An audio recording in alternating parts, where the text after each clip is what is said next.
By introducing learning and intelligence into the printing process, we can produce better prints, we can optimize the printing process, and we can produce better parts.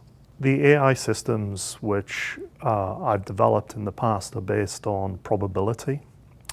And my belief, which is a little different to normal conventional thinking for AI and machine learning, particularly for robotics, is that machines should learn in the same way that humans do.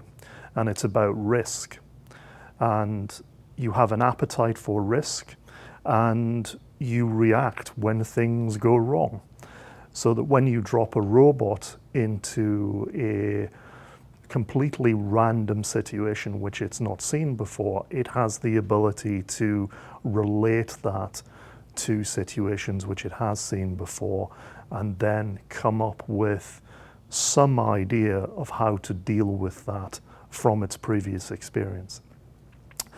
My thought and my hope is that in the future we can use this same technology with 3D printing to better understand the random situations which happen